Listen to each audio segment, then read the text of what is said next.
درمیان میں مرکز اخبار کو جوائن کیا ایز اے ایڈیٹر. اچھا، آپ صحافی بھی رہے ہیں؟ صحافی، وہ ضرورت مند صحافی رہا ہوں، جو ولفلی نہیں ہوا یا چوائس سے نہیں ہوا. بائی چوائس نہیں تھا بلکہ وہ مجبوری کہہ لیں کہ مجھے کچھ پیسے گین کرنے تھے اور اپنی تعلیم کو جاری رکھنا تھا. گریجویٹ کالج بننا ہم نے تو دیکھا ہے کہ سالوں لگ جاتے ہیں اور فرد واحد کی کوشش سے نہیں ممکن ہو پاتا. باقاعدہ ایک نظام ہے جس میں جانا پڑتا ہے اور سالوں کا سفر ہے. ایک سال میں ایسا ہو گیا، کتنی مشکل پیش آئی؟ 700 سے زیادہ کالجز ہیں پنجاب میں. ان 700 کالجز میں صرف 10 کالج گریجویٹ کالج ہیں. میننگ دیر بائی کہ 9 کالج میرے اس کالج سے پہلے گریجویٹ تھے، 10واں کالج میں ہوں. کب مایوسی کبھی ہوئی یا کیوں یقین تھا کہ میں کر لوں گا اور میں اس مقام تک پہنچ جاؤں گا؟ کہ میں مایوس بہت کم ہوتا ہوں، بلکہ جب میں مجھے کہیں کسی جگہ پہ ڈاؤن فال آتا ہے تو میں اس کو 2 گنا زیادہ ملٹیپلائی بائی 2 کے ساتھ اس پہ ریئیکٹ کرتا ہوں. اس علاقے میں یہ واحد تعلیمی ادارہ ہے جو اس علاقے کی ضرورت پوری کر رہا ہے. یہاں کی بچیاں اور بچے پنڈی، اسلام آباد اور لاہور یونیورسٹیز میں جا کے ایڈمیشنز لیتے تھے. اب اللہ کا کرم ہے کہ وہ بچے انشاءاللہ میرے پاس آ رہے ہیں. آپ کے گھر کا ایک بیٹا اس دھرتی پر قربان ہوا اور آپ اپنے دل میں یقیناً ایک غموں کا پہاڑ لیے بیٹھے ہوں گے کہ وہ جوان جس کو آپ نے انگلی پکڑ کے چلایا ہو، جس کو کندھوں میں بٹھا کے سفر کیے ہوں، جس کے ساتھ آپ چلے ہوں، اس کو جوانی کی دہلیز تک لے جانا اور کامیاب دہلیز پہ لے جانا، اور پھر اس کو نور ایئر بیس سے اس کی باڈی ریسیو کرنا، کندھوں پہ ریسیو کر کے، اور پھر وہ منظر سارے دیکھنا کہ جب ایئرپورٹ والی ساری روڈ اس کے احترام میں بلا کر کے اس کی جسد خاکی کو اس کے آبائی گھر کی طرف روانہ کیا گیا. ہر طرف سے پھولوں کی پتیاں نچھاور اور تھی. یہ سارے منظر جس آنکھ نے دیکھے ہیں. جس دن شہادت کی کال آئی، آپ کو معلوم ہوا ہی از نو مور، کیسا لگا؟ یوں پتہ چل رہا تھا جیسے آسمان ٹوٹ گیا ہے. السلام علیکم، پاکستان زندہ باد. ناظرین، آج ہم آپ کی ملاقات پاکستان کے جس ہیرو سے کروانے جا رہے ہیں. اس سے پہلے ہم نے آپ کی ملاقات کروائی پولیس ڈپارٹمنٹ کے ہیروز کے ساتھ، بیوروکریسی کے ہیروز کے ساتھ اور دیگر ہیروز کے ساتھ، لیکن ایجوکیشن ڈپارٹمنٹ جو پاکستان بھر میں ہیروز کو پیدا کرتا ہے، ان کی بات نہ کریں تو معاملہ کیسے آگے چلے گا. جی ہاں، آج ہم پہنچے ہیں پنجاب ایجوکیشن ڈپارٹمنٹ کوہوٹا کے ایک گریجویٹ کالج میں، اور ہمیں پتہ چلا کہ وہاں پر پروفیسر شبیر راجہ موجود ہیں. اپنی جو ان کی قابلیت ہے اس کے جوہر دکھا رہے ہیں. ان کی کامیابی کا جو سفر ہے وہ کب سے شروع ہوا، کیسے جاری ہے. میرے ساتھ پروفیسر شبیر احمد راجہ صاحب موجود ہیں، ان سے بات کریں گے. سر بہت شکریہ. سب سے پہلے تو آپ بات کر رہے ہیں سر، بڑی سٹوری سنی آپ کی کامیابی کے حوالے سے. ایک چھوٹا سا کالج تھا، بعد میں ڈگری کالج بنا، اور آپ کی محنت سے وہ آخرکار گریجویٹ کالج بن گیا ہے. سر سفر کا آغاز کیسے ہوا؟ سب سے پہلے تو بٹ صاحب، ناصر بٹ صاحب، میں آپ تمام اور آپ کی ٹیم کا بہت شکریہ ادا کرتا ہوں کہ آپ نے مجھے اس لائق جانا کہ میں انٹرویو آپ کے سامنے آپ انٹرویو ہو سکے میرا. میں تو ایک ادنا سا خادم ہوں اس قوم کا، اس علاقے کا. اگر میرا سفر آپ دیکھیں تو بہت آپ جسے کہہ سکتے ہیں کہ نچلی سطح سے آغاز کیا تھا میں نے اس کا. مجھ سے پہلے میری فیملی میں کوئی ایجوکیشنسٹ نہیں تھا، ریگولر ایجوکیشنسٹ نہیں تھا. ویسے تو میرے فادر ان لا، میرے چاچو بیرسٹر تھے، شاہی خاندان کے لیگل ایڈوائزر تھے. ان کی اس دور میں اچیومنٹ تھی جب اس علاقے میں کوئی آدمی میٹرک بھی نہیں تھا. تو ایک چراغ تو تھا سامنے، مگر حالات فیور نہیں کر رہے تھے. جود مسلسل کی طرح زندگی کاٹی ہے. پرائمری تعلیم گورنمنٹ اسکول سے آغاز ہوا. پھر فارچونیٹ یہ تھا کہ بہنیں تو بڑی تھیں، ایک بڑے بھائی بھی بڑے میسر آئے، محمد منیر راجہ صاحب، جو بعد میں جو سی ایس پی آفیسر بنے. 88 میں انہوں نے ٹاپ 10 میں ان کی پوزیشن تھی سی ایس ایس میں. تو وہ دوسرا چراغ تھا میرے سامنے. باوجود مشکلات کے یہ سفر اس چراغ کو دیکھتے ہوئے جاری رکھا. درمیان میں کچھ نہ پوچھو تو بہتر ہے، کتنے نشیب و فراز آئے زندگی میں. یہ ایک طویل کہانی ہے جو شاید اس انٹرویو میں آپ سماعت نہیں کر سکیں گے. میں اس کو اگر مختصر کروں تو آزاد کشمیر یونیورسٹی سے گریجویشن کمپلیٹ کرنے کے بعد میں اوپن میرٹ پہ پنجاب یونیورسٹی میں گیا. درمیان میں ایک وقت ایسا بھی آیا کہ مجھے یہ سلسلہ منقطع کرنا چاہیے اور اپنے معاش کی طرف جانا چاہیے، لیکن وہ ہمت، وہ چراغ جو سامنے تھے انہوں نے بیٹھنے نہیں دیا، وہ کسی نہ کسی طریقے سے موٹیویٹ کرتے تھے۔ پنجاب یونیورسٹی میں پہنچا تو وہاں لا تعداد خیالات، درمیان میں مرکز اخبار کو جوائن کیا ایز اے ایڈیٹر۔ اچھا، آپ صحافی بھی رہے ہیں؟ صحافی، وہ ضرورت مند صحافی رہا ہوں، جو ولفلی نہیں ہوا یا چوائس سے نہیں ہوا، بائی چوائس نہیں تھا بلکہ وہ مجبوری کہہ لیں کہ مجھے کچھ پیسے گین کرنے تھے اور اپنی تعلیم کو جاری رکھنا تھا۔ تو وہ اشتہار آیا کرتے تھے، انگلش کے اردو میں کرنا اور اردو کو انگلش میں کنورٹ کرنا، اور میں 700-750 روپیہ 88-89 میں لینا، یہ بڑا ایک اس ساری جنگ کے اندر ایک سلسلہ تھا۔ 700 روپے ماہوار، یا کبھی کبھی نہ وہ خوش ہو کے مجھے وہ ایکسٹرا پیسے دے دیا کرتے تھے کہ آپ نے اچھا ٹرانسلیٹ کیا، تو میرا کام چلتا تھا۔ جب پنجاب یونیورسٹی میں نے اس دور میں 70% نماز لے کے جب میں نے کوالیفائی کر لیا، کمپلیٹ ہوا، تو خیال آیا کہ مجھے ایجوکیشن ڈپارٹمنٹ جوائن کرنا چاہیے۔ بچپن کا خواب اس کا مطلب ہے نہیں تھا؟ بچپن کا خواب نہیں تھا، لیکن درمیان میں جب میں نے یونیورسٹیز میں پروفیسرز کو لیکچر ڈیلیور کرتے ہوئے دیکھا تو مجھے وہاں اٹریکشن محسوس ہوئی، تو میں نے ان سے انسپائر ہو کے ایجوکیشن ڈپارٹمنٹ جوائن کر لیا ad hoc college of education میں۔ 4.5 سال تک کالج آف ایجوکیشن میں رہا۔ Meanwhile Punjab public service commission میں SST کے ایگزام میں وہ کوالیفائی کر لیا، تو مندرہ میں میری پہلی پوسٹنگ ہوئی، لیکن شاید وہ نظام مجھے بہایا نہیں۔ میں نے وہاں اپنے آپ کو مس فٹ سمجھا کہ وہاں کے لوگوں کا کچھ نہ اپنا ایک سوچ و فکر ہے، اسکول کا انوائرمنٹ بھی ڈفرینٹ ہے، بالکل ڈفرینٹ ہے۔ میں نے اپنے آپ کو مس فٹ پایا۔ مین وائل لیکچرشپ کے لیے یہاں کی سیٹ آئی تو میں نے ادھر اپلائی کر دیا، الحمدللہ وہ کوالیفائی کر لیا، ایک ہی سیٹ تھی میری سلیکشن ہو گئی۔ سفر کا آغاز نومبر 97 میں اسی کالج سے ہوا ایز اے لیکچرر۔ ایگزیکٹلی 8 سال کے بعد ڈائریکٹ کوٹے پہ میں اسسٹنٹ پروفیسر پروموٹ کر دیا گیا۔ پھر سفر چلتا رہا، جو ہی میں اسسٹنٹ پروفیسر پروموٹ ہوا تو ساتھ VP شپ کی مجھے ذمہ داریاں بھی دے دی گئیں۔ چونکہ وہ کالج آف ایجوکیشن کا بھی ایکسپیرینس تھا، 1-2 میں نے وہاں آڈٹ کروائے تھے، تو اس نے میری گرومنگ کی اس چیز نے نا، وہ میں آفس ورک جان گیا وہاں سے کہ اس کے مینرز کیا ہیں بنیادی طور پہ۔ وہی چیز جب یہاں یوٹیلائز کی تو مجھے میری وائس پرنسپل بھی کامیابی کے ساتھ چلتی تھی، اور لوگوں نے اس کا اعتراف کیا کہ دیٹس گڈ، یہ اپنی ان پٹ دے رہے ہیں، ایڈمنسٹریٹو اسکل تھیں، تو وہ وہاں سے پروان چڑھی۔ اور پھر لکیلی ساتھ جب بھائی CSS کر کے تو ان کے ساتھ جانا، لوگوں کے ساتھ انٹریکشن کرنا، بہت سارے آفیسر کے ساتھ انٹریکشن کرنا، میرا وہ ایک ادارہ بن گئی میرے لیے، میرے بھائی ہی میرا ادارہ بن گئے۔ کچھ وہ چیزیں تھیں جو گھر سے مجھے ملنا شروع ہو گئیں، کچھ وہ جو درمیان میں آڈٹ وغیرہ کروانے سے ایڈمنسٹریشنس کے گر سیکھنے والی بات وہ جب آ گئے تو ان کو میں لے کے چلتا رہا، اور یہ بہت دیر میں رہا، 14 سال میں اسسٹنٹ پروفیسر رہا۔ مجھے 8-9 سال میں پروموٹ ہو جانا چاہیے تھا، لیکن وہ ایک سیٹس کا نہ ہونا، بجٹس کا نہ ہونا، یہ چلتا رہا ہے۔ چونکہ یہ کالج جہاں میں آیا یہ بورڈ آف گورنر کے انڈر کام کر رہا ہے، ادارہ گورنمنٹ آف پنجاب کا ہے، HED کے اندر آتا ہے، لیکن اس لوکیلٹی کی وجہ سے اس کا بورڈ آف گورنر بنا دیا گیا، جس کے چیئرمین اور وائس چیئرمین کوہوٹے سے KRL کے چیئرمین، بیسیکلی یہاں BOG کے بھی چیئرمین ہیں۔ تو یہاں کا سیٹ اپ چلانا اور اس کو سمجھنا، چلتے چلتے 1 دسمبر 2019 کو میں ایز ایسوسیٹ پروفیسر پروموٹ ہو گیا۔ بالکل ٹھیک۔ اور جب میں ایز ایسوسیٹ پروفیسر پروموٹ ہوا تو ساتھ ہی مجھے پرنسپل شپ کی ذمہ داری دے دی فائنلی، اور یہ ساری پرفارمنس بیسڈ ہی تھی۔ اب یہ مجھ پہ بہت بڑا اعتماد تھا جناب چیئرمین صاحب کا، میں ان کا شکر گزار ہوں کہ ان کی نظر امید نے مجھ جیسے خاکسار آدمی تک رسائی حاصل کی اور مجھے یہ اتنی اہم ذمہ داری سونپی۔ اور جب میں اس کالج میں ایز پرنسپل پروموٹ ہوا تو یہ کالج ایسوسیٹ کالج تھا۔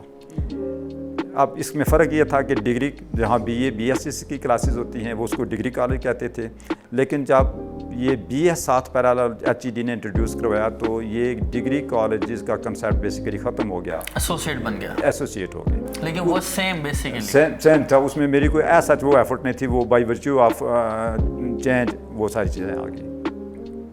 لیکن اب وہاں سے میرا آغاز ہوا, وہاں سے میرا ٹیسٹ کیس تھا کہ میں اس ادارے کے ساتھ میری وہ اٹیچمنٹ تھی کہ اس کو ہرگز میں ایسوسیٹ کالج پسند نہیں کر رہا تھا. پے بیک کرنے کا وقت آ گیا کہ یہاں ڈگری تھا تو کسی حد تک وہ اس کے ساتھ دل لگی ہو گئی تھی. اب ایسوسیٹ مجھے یوں لگا کہ جیسے میں کہیں نہ میرا کالج نیچے کی طرف آ گیا.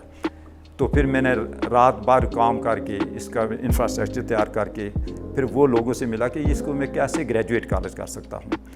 اس کے لیے سٹاف کی ضرورت تھی, اس کے لیے بجٹ کی ضرورت تھی, اس کے لیے مجھے ہائی اپس کی فیور چاہیے تھی. چونکہ جو ہیرارکی ہے نا پرمیشنز لینے کی, وہ سب سے پہلے جب میں ورکنگ کرتا ہوں تو مجھے اپنے وائس چیئرمین اور چیئرمین صاحب سے اس کی اپروول لینی ہوتی ہے. میننگ دیر بھائی بورڈ آف گورنر سے اس کی اپروول لینی ہوتی ہے, تب میں HED کی طرف موو کر سکتا ہوں. تو فرسٹ اسٹیپ میرا یہ تھا, میں نے ان کو جب اعتماد میں لیا کہ میں اسی انفراسٹرکچر کو ڈیولپ کر کے میں اس کو گریجویٹ کالج کر سکتا ہوں. اور میرے پاس الحمدللہ فیکلٹی ایسی ہے کہ میں اس کو ملٹی یوز کر سکتا ہوں. جب میری بریفنگ پہ ان لوگوں نے لبیک کیا اور انہوں نے مجھے پرمیشن دی تو وہ پہلا خوشی کا دن تھا کہ ناؤ اب آج میرا پہلے اسٹیپ ہے اس کو گریجویٹ کالج کے لیے پرمیشن لے لی ہے.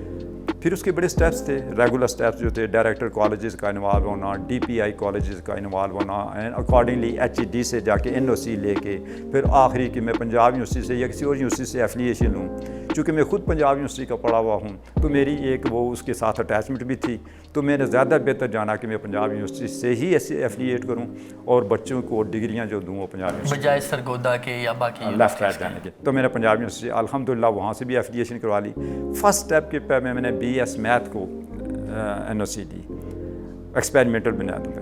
اب now I am in position کہ میں مزید 2 سبجیکٹس میں BS لانچ کرنے جا رہا ہوں اس سیمسٹر سے, اور لانگ ود فائنینشیل پراسپیکٹس کو بھی ذہن میں رکھتے ہوئے اس پہلو کو بھی ذہن میں رکھا ہے, اور ساتھ BEd کی کلاسز کا آغاز بھی کیا. سر کالج کی کایا کیسے پلٹی, اس پہ تو ہم بات یقیناً کریں گے. ایسوسیٹ ڈگری جو باقاعدہ اس میں پڑھائی جاتی تھی اور کالج کا نام بھی یقیناً ایسوسیٹ کالج تھا. گریجویٹ کالج بننا ہم نے تو دیکھا ہے کہ سالوں لگ جاتے ہیں اور فرد واحد کی کوشش سے نہیں ممکن ہو پاتا. باقاعدہ ایک نظام ہے جس میں جانا پڑتا ہے اور سالوں کا سفر ہے. 1 سال میں ایسا ہو گیا, کتنی مشکل پیش آئی؟ یہ بڑی اللہ تعالیٰ کی اس میں فضل شامل ہے. میری محنت تو تھی, لگن تو تھی, لیکن یہ خصوصاً اللہ تعالیٰ کے کرم سے ہوا ہے. آپ کی اطلاع کے لیے 700 سے زیادہ کالجز ہیں پنجاب میں. ان 700 کالجز میں صرف 10 کالج گریجویٹ کالج ہیں. میننگ دیر بائی کہ 9 کالج میرے اس کالج سے پہلے گریجویٹ تھے, 10واں کالج میں ہوں. تو اگر اس میں تعداد کو دیکھوں تو اس میں یقیناً یہ بہت بڑا کام ہے. میں اللہ کے فضل کے بعد یا شکر کے بعد میں بورڈ آف گورنر کا تھینک فل ہوں, بالخصوص چیئرمین بورڈ آف گورنر کا تھینک فل ہوں کہ انہوں نے مجھ پہ شفقت رکھی, مجھ پہ نظر رکھی, اور ان کی معاونت اور ان کے تعاون سے میں نے مہینوں کا سفر دنوں میں کیا اور دنوں کا سفر گھنٹوں میں کیا, اور 1 سال کی مدت کے اندر گریجویٹ کالج اس کو کر دیا. لیکن سر میں یہاں پوچھنا چاہ رہا ہوں کہ جس طرح آغاز آپ کا ہوا ایز اے SST ایک اسکول میں, آپ کو لگا آپ مس فٹ ہیں یہاں پہ, آپ کالج میں گئے, ابھی آپ پرنسپل ہیں گریجویٹ کالج کے. کب لگا کہ بڑی مشکل ہوگی؟ مشکل تو یقیناً ہوئی ہوگی. کب مایوسی کبھی ہوئی یا کیوں یقین تھا کہ میں کر لوں گا اور میں اس مقام تک پہنچ جاؤں گا؟ میں ویسے جو میری تربیت ہے بڑے بھائی کے ذریعے جو میری تربیت ہے محمد منیر راجہ commissioner, chief commissioner Azad Kashmir کے حوالے سے, وہ یہی ہے کہ میں مایوس بہت کم ہوتا ہوں. بلکہ جب میں مجھے کہیں کسی جگہ پہ ڈاؤن فال آتا ہے تو میں اس کو 2 گنا زیادہ ملٹیپلائی بائی 2 کے ساتھ اس پہ ریئیکٹ کرتا ہوں. یہ بائی نیچر ہے, اور یہ میری اپنی منہ سے اپنی تعریف نہیں ہے, بلکہ میں چیزوں کو اوور کم کرنا جانتا ہوں. تھے لاتعداد مسائل تھے, سب سے بڑا جو تھا وہ بجٹ ایشوز تھا. یہ کالج ایک مدت سے 1 کروڑ خسارے پہ چل رہا تھا, اور 92 لاکھ سے 1 کروڑ پہ خسارہ بہت بڑا خسارہ ہوتا ہے, اور وہ بھی سیلری پرپس کے لیے. سارا سٹاف مختلف الاؤنسز کا نہ ملنا ایک بہت بڑا چیلنج تھا میرے سامنے. سب سے پہلے میں نے اس کمزوری کو قابو میں کیا. HED سے رابطہ کر کے جناب چیئرمین صاحب سے اپروول لے کے 1 کروڑ 46 لاکھ روپیہ سپلیمنٹری گرانٹ لے کے میں نے اپنے سارے خسارے لیول کیے اور آگے بڑھا. یہ میرا فرسٹ اچیومنٹ تھی جس نے میرے بورڈ آف گورنر کو بھی اعتماد دیا کہ یہ کر سکتا ہے, یہ آگے چل سکتا ہے. اور آج الحمدللہ 1 سبجیکٹ نہیں, 2 نہیں, 3 نہیں, بلکہ 4 سبجیکٹس میں BS کروانے جا رہا ہوں. تو یہ خصوصاً اللہ کا فضل تھا. مایوسیاں ہوتی ہیں, مشکل ہوتی ہے. اچھا سم ٹائم کبھی کبھی یہ بھی ہوتا ہے کہ شاید میں یہ کام کر سکوں گا بھی, یہ نہیں. جیسے وہ میں اکثر یہ کہا کرتا ہوں کہ ابتدا یہ تھی کہ میں تھا اور علم کا دعویٰ، ابتدا یہ تھی کہ میں تھا اور علم کا دعویٰ، اور انتہا یہ ہے کہ اس پر شرمایا بہت۔ کیا بات ہے کہ میں اپنے علم پہ مجھے بلبوتا اپنے یقین تو تھا اپنے علم پہ، چونکہ میں بیسیکلی میں ایجوکیشن ہوں، تو ایجوکیشن میں یہی چیزیں پڑھی جاتی ہیں، لیکن ساتھ ساتھ یہ بھی تھا کہ یار کام بڑا ہے تو اس کو کیسے سم اپ کرنا ہو۔ تو یہ ساری اس احساس کے ساتھ کہ انسان وہ کون سا عقدہ ہے جو واہ ہو نہیں سکتا، ہمت کرے انسان تو کیا ہو نہیں سکتا، تو اس فلاسفی کے اوپر میں نے یہ کرنے میں کامیاب ہوا۔ اچھا سر، آپ نے جیسے کہا کہ 10 کالجز ہیں پورے پنجاب میں، صرف 10 کالجز کہا جائے تو زیادہ بہتر ہے۔ اس کالج میں جس کو ہم گورنمنٹ گریجویٹ کالج کوہوٹا کہتے ہیں، کیا مختلف راجہ شبیر کر رہے ہیں؟ اگر چونکہ میں نے 5-6 پرنسپل صاحبان کے ساتھ کام کیا ہے اسی کالج میں، اگر میں کمپیریزن کروں تو وہ بڑے کمال کے لوگ تھے۔ ان کی تاریخ ہے جس میں محمد رفیق چوہان صاحب ایکس ڈائریکٹر کالجز رہے ہیں، ان کا پورے پنجاب ایک نام ہے۔ لیکن تب کے دور کو آج کے دور کا اگر میں کمپیریزن کروں تو مجھے ایک بڑا فرق نظر یہ آتا ہے کہ انہوں نے اپنے دور میں، ان کے زمانے میں ان کی طوطی بول رہی تھی، لیکن آج کے زمانے اور اس علاقے کی جو ریکوائرمنٹ تھی وہ تب کی اور آج کی مختلف ہے۔ اللہ کا بڑا شکر ہے کہ میں آج کی ریکوائرمنٹ کو پورا کرنے میں کامیاب ہوا ہوں۔ اتنے بڑے علاقہ جو سیالات سے دانگلی اور کوٹلی ستیاں سے ڈڈیال تک کا علاقہ ہے، اس علاقے میں یہ واحد تعلیمی ادارہ ہے جو اس علاقے کی ضرورت پوری کر رہا ہے۔ یہاں کی بچیاں اور بچے پنڈی، اسلام آباد اور لاہور یونیورسٹیز میں جا کے ایڈمیشنز لیتے تھے۔ اب اللہ کا کرم ہے کہ وہ بچے انشاءاللہ میرے پاس آ رہے ہیں، اور یہ کتنا بڑا اللہ کا کرم ہے کہ بچے تو شاید ٹریول کر سکتے تھے، یہاں کے علاقے کی بچیوں کے لیے یہ ایک تحفہ ہے۔ میں سمجھتا ہوں کہ میں نے اگر زیادہ کنٹریبیوٹ کیا ہے تو یہ کیا ہے کہ یہاں کے بچے اور بچیوں کو ڈور سٹیپ ایجوکیشن کی یہ سہولت دی ہے۔ This is the only difference between ex principal صاحبان اور میرے درمیان۔ تو سر، جہاں آپ ایک ایجوکیشنسٹ ہیں اور کامیاب ایجوکیشنسٹ ہیں، آئی وڈ سے، وہیں آپ کے گھر کا ایک بیٹا اس دھرتی پر قربان ہوا، اور آپ اپنے دل میں یقیناً ایک غموں کا پہاڑ لیے بیٹھے ہوں گے۔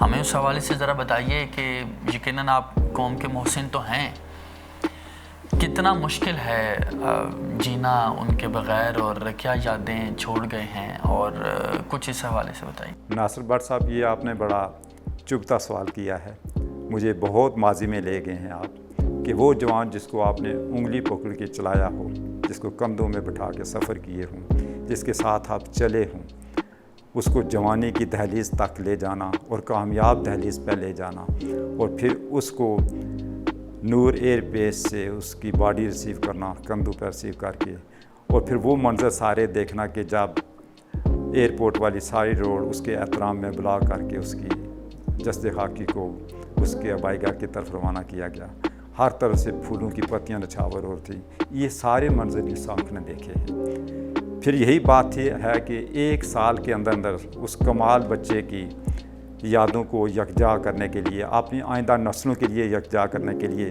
ناصر بٹ صاحب، میں نے اس بچے کی ساری ہسٹری اس کتاب کی شکل میں نے قلم بند کی، اور اس کا دیباچہ general Abdul Aziz Khan joint chief of army staff نے لکھ کے اس پہ مہر لگا دی کہ یہ بچہ قوم کی امانت تھا۔ تو یقیناً یہ بڑی دردناک کہانی ہے، لیکن قابل فخر بھی ہے۔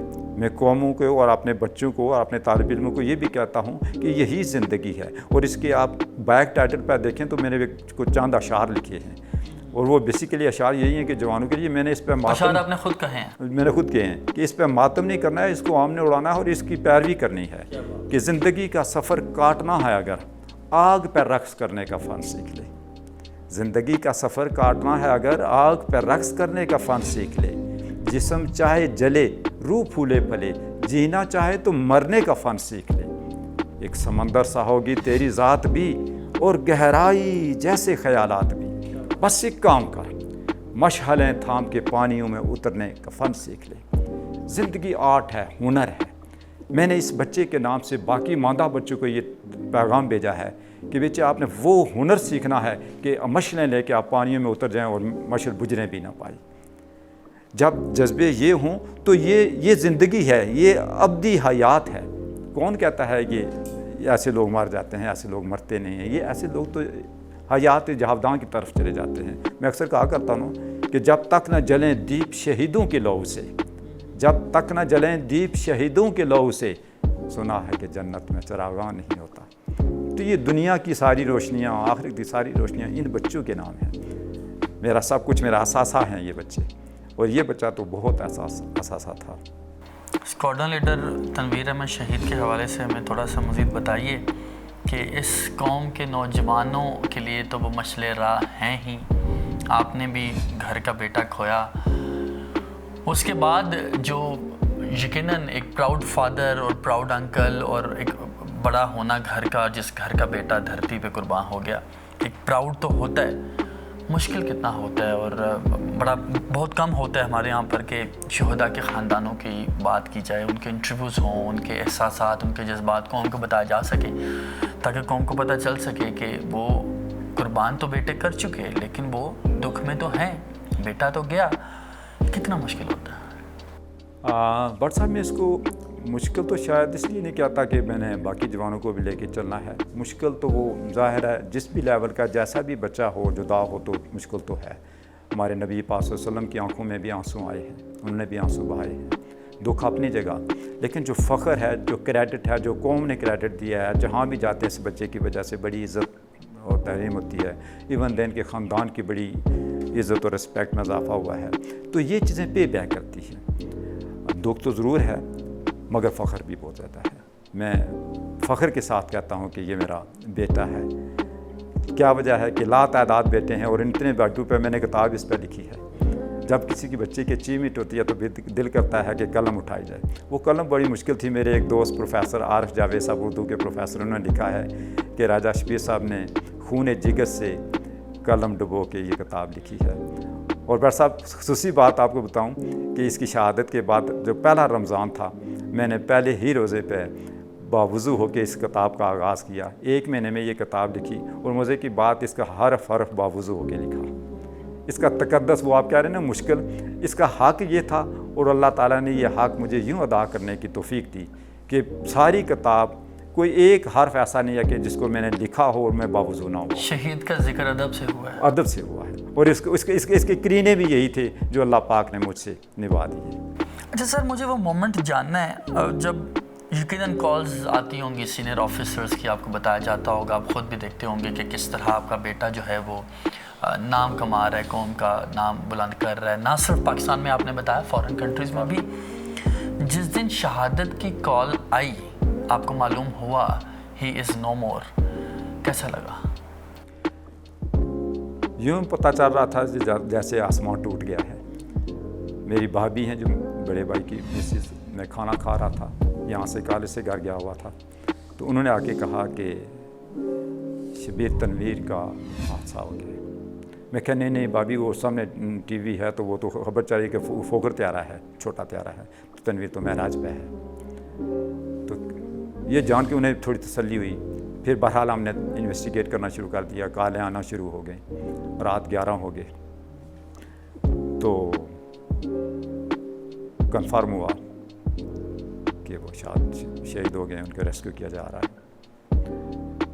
بہت مشکل تھی، سنبھلا نہیں جا رہا تھا، لیکن وہ بہت سارے لوگ جو اپنے پڑوسی، اپنے محلے والے، اپنے علاقے کے لوگ اکٹھا ہونا شروع ہو گئے. تو ہر ایک کی زبان پہ اس کے لیے نعرہ تھا، اس کی شہادت کے نعرے تھے. تو ہم نے آہستہ آہستہ پھر ہمت پوکھنی شروع کی، حتیٰ کہ اس کے جسے خاکی کو گھر پہنچنے تک. ایک عجیب و غریب کیفیت تھی، ہر ایک اپنے اپنی جگہ پہ تھا. غم فخر میں تبدیل ہو چکا تھا. فخر میں تبدیل ہو چکا تھا. غم تھا مگر فخر، وہ آپ نے بڑا پراپر لفظ میں، فخر بھی بلا کا تھا. اس پہ تو زیادہ نہیں بولا جا سکتا. تو سر، ایک بیٹا تو قربان کر دیا، دوسرا بیٹا بھی دھرتی ماں کی حفاظت کے لیے موجود ہے، پھر بھی وہ موجود ہے. بڑا اللہ کا کرم ہے بٹ صاحب. ہم بھائی تو سارے سول سروس میں گئے. محمد منیر راجہ صاحب جیسے میں نے بتایا chief commissioner Azad Kashmir retire ہوئے آفٹر CSS. دوسرے بھائی سپریم کورٹ کے وکیل، تیسرا میں ہوں. لیکن بھتیجے اور بھانجے سارے ایئر فورس میں گئے، آرمی میں گئے. ابھی بھی ایک بیٹا ایئر فورس میں اسکواڈرن لیڈر ریسنٹلی پروموٹ ہوا ہے. اس کی مسز